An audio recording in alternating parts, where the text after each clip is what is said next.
गड़बड़ झाला कहीं और नहीं बल्कि ये हुआ है यूपी के अंदर, ग्रेटर नोएडा के अंदर। कहते हैं जब आप कुछ चाहते हैं तो उसे पूरी कायनात उसे आपको दिलाने की कोशिश करती है। इस लाइन का इस्तेमाल फिल्मों में भी हुआ, लेकिन क्या आपको पता है हमारा सिस्टम भी इसका इस्तेमाल अपने तरीके से करता है।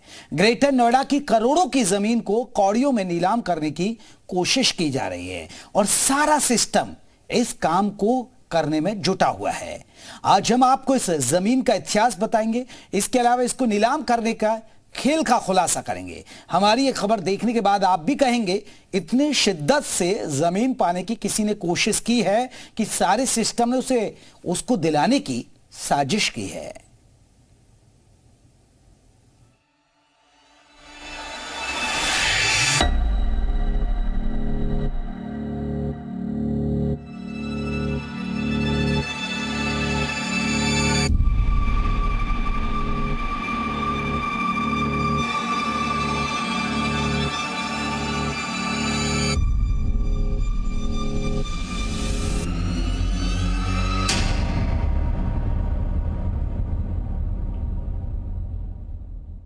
दक्षिण कोरिया की एक कार कंपनी थी जिसका नाम था डेवू मोटर्स। करीब 20 साल पहले इस कंपनी की कारें भारत में बिका करती थी।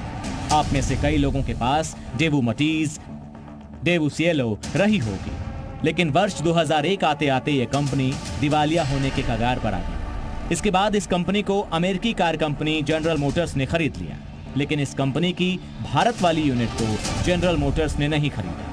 इस वजह से डेवू मोटर्स का भारत वाला कारोबार पूरी तरह से खत्म हो गया, वो दिवालिया हो गई। लेकिन डेवू मोटर्स की संपत्ति भारत में रह गई। यूपी के ग्रेटर नोएडा में डेवू मोटर्स के पास करीब 204 एकड़ की जमीन थी जिस पर उसका प्रोजेक्ट था। कंपनी दिवालिया हुई तो जिन बैंकों से उसने कर्ज लिया था उन्होंने वसूली का काम शुरू किया। आज हम इसी वसूली के लिए होने वाली नीलामी में हुए खेल का खुलासा करने जा रहे हैं।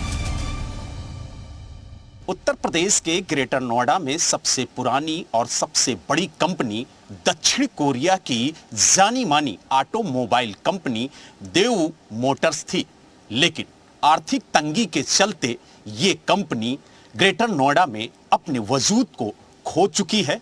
लेकिन जब इसकी प्रॉपर्टी को जब्त किया गया और जब इसकी जमीन को नीलाम किया गया तो कई नियमों कानूनों को ताक पर रख दिया गया और आज इसी का खुलासा जी मीडिया करने जा रहा है। डेवू मोटर्स ने 20 मार्च 1989 को सूरजपुर में एक जमीन खरीदी, जिसके लिए उसने 75,44,788 रुपए यूपीएसआईडीसी यानी UP state industrial development authority को चुकाए। इस जमीन पर अपनी इंडस्ट्री लगाने के लिए उसने state bank of India, yes bank, ICICI और आईडीबीआई जैसे कुछ बैंकों से लोन लिया। कंपनी जब वर्ष 2001 में दिवालिया हुई तो वो कर्ज में डूबी हुई थी, जिसकी वजह से डेवू मोटर्स की इस जमीन को जब्त कर लिया गया। डेवू मोटर्स से 777 करोड़ की कर्ज वसूली के लिए यूपीएसआईडीसी ने डेब्ट रिकवरी ट्राइब्यूनल मुंबई को पत्र लिखा। डीआरटी ने डेवू मोटर्स की जमीन को नीलाम किया, जिसे 28 जून 2010 को पैन इंडिया मोटर्स ने खरीद लिया। पैन इंडिया मोटर्स ने इस जमीन को 750 करोड़ में खरीदा था, यानी जमीन को मार्केट वैल्यू के हिसाब से बेचा गया था। पैन इंडिया मोटर्स ने इस जमीन के शुरुआती 250 करोड़ रुपए चुका दिए और अगले एक वर्ष के अंदर 500 करोड़ रुपए चुकाने की बात कही। पैन इंडिया मोटर्स भी अगले एक साल में बकाया रकम नहीं दे पाया, जिसकी वजह से एक बार फिर यह जमीन नीलाम होने के कगार पर आ गई थी। दोबारा नीलाम होने की स्थिति आने पर इस जमीन पर कई लोगों की नजरें आ गई। सभी को यह जमीन चाहिए थी। पैन इंडिया मोटर्स भी इस जमीन को नहीं जाने देना चाहती थी, इसीलिए वो मुंबई हाई कोर्ट तक गई। लेकिन हाई कोर्ट के निर्णय पर पैन इंडिया मोटर्स के 250 करोड़ रुपए जब्त कर लिए गए और उसने पैन इंडिया मोटर्स को मालिकाना हक से बेदखल करने का फैसला सुनाया। यहीं से नीलामी को किसी खास को बेचने का खेल शुरू हुआ। इस वक्त हम सूरजपुर साइट ए के प्लॉट संख्या A1 पर मौजूद हैं, जिसे डेवू मोटर्स का प्लॉट बताकर नीलाम किया गया है। लेकिन 2010 से आज तक इस प्लॉट का जो मालिक है वो पैन इंडिया मोटर्स है और आपको तस्वीरों के माध्यम से दिखाएंगे कि ये 204 एकड़ का प्लॉट आज भी पैन इंडिया मोटर्स के नाम ही दर्ज है। ऐसे में सवाल उठता है कि आखिरकार जो बैंक ने नीलामी की है उसने इसे देव मोटर्स का प्लॉट क्यों बताया। अब आप खेल देखिए कि जो जमीन तकनीकी रूप से पैन इंडिया मोटर्स के नाम थी उसको डेवू मोटर्स की बताकर नीलामी प्रक्रिया में डाला गया, जबकि होना यह चाहिए था कि पहले तो जमीन से मालिकाना हक हटाना चाहिए था, उसके बाद नीलामी प्रक्रिया शुरू की जानी चाहिए थी। इस जमीन से संबंधित एक आरटीआई डाली गई थी जिससे पता चलता है कि जमीन अभी भी पैन इंडिया मोटर्स के नाम है। उन्होंने ये बताया कि इस प्लॉट का owner pan India Motors private limited है और इस पर 7,77,84,86,346 रुपये के बकाया हैं यूपीएसआईडीसी के। और जो डीआरटी में जो नीलामी चल रही है उस पर यह बताया जाता है कि ये डीसीएम डेवू मोटर्स का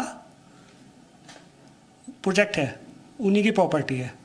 या तो यूपीएसआईडीसी झूठ बोल रही है या डीआरटी ट्रिब्यूनल पब्लिक के साथ धोखा कर रही है, हमारा ये कहना है। अब सवाल यह है कि इसमें खेल क्या हुआ। तो खेल यह हुआ कि अरबों रुपए की जमीन बेचने की इतनी जल्दी थी कि जमीन किसी और के नाम पर थी, लेकिन पूरा सिस्टम उसे किसी और की बताकर किसी खास को बेचकर निकल गया। कागजों में पैन इंडिया मोटर्स की जमीन को डेवू मोटर्स की बताकर शाकुंतलम लैंडक्राफ्ट प्राइवेट लिमिटेड को महज 359 करोड़ रुपए में बेच दिया गया है। इस जमीन के लिए जो नीलामी हुई वो कितनी पारदर्शी थी, इसको समझने के लिए हम आपको नीलामी प्रक्रिया का खेल बताते हैं। डेवू मोटर्स की 204 एकड़ जमीन को 28 जून 2010 में पैन इंडिया मोटर्स को 750 करोड़ में बेचा गया। इसी जमीन को अगस्त 2023 यानी अब से कुछ दिन पहले ही महज 359 करोड़ रुपए में बेच दिया गया है। मतलब यह है कि आज के हिसाब से करीब 1000 करोड़ रुपए की जमीन किसी खास को बहुत ही कम दामों में बेच दिया गया है। अब आप समझ सकते हैं कि नीलामी में क्या खेल हुआ। पहली बात यह रही कि किसी और के नाम पर दर्ज जमीन को किसी और का बताकर बेचा गया। दूसरी बात, करीब 1000 करोड़ रुपए की जमीन किसी खास को कौड़ियों के दाम पर बेच दी गई।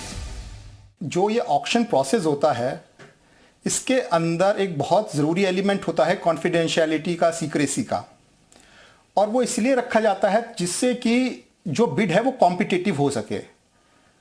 अगर एक बार किसी के नाम आप डिस्क्लोज कर रहे हैं तो आप चांसेस हैं कि आप बिड को ओपन कर रहे हैं बिड रिगिंग के लिए, ऑक्शन प्रोसेस को। और बिड रिगिंग के अंदर जो होता है, क्या होता है कि जब एक बार अगर ये डिस्क्लोज हो गया कि कौन कौन बिडर्स हैं, तो वो बिडर्स आपस में मिलके कार्टेल भी बना सकते हैं, वो आपस में एक अंडरस्टैंडिंग भी क्रिएट कर सकते हैं और ये डिसाइड कर सकते हैं प्री ऑक्शन कि किसकी बिड कितनी जाएगी, कौन हाईएस्ट बिडर होगा, कौन लोएस्ट बिडर होगा और कितने पे बिड्स को क्लोज करना है हमको। अगर ये प्रोसेस हो गया तो आपका पूरा ऑक्शन का प्रोसेस ही फेल हो जाएगा। नीलामी प्रक्रिया भी संदेह पैदा करती थी। हमने आपको बताया कि नीलामी प्रक्रिया ऑनलाइन होती है और इसमें बोली लगाने वालों के नाम भी गुप्त रखे जाते हैं, लेकिन इस मामले में इस नियम का पालन नहीं हुआ। अब ये जानबूझकर किया गया या फिर गलती से हुआ, इसकी जांच होनी चाहिए।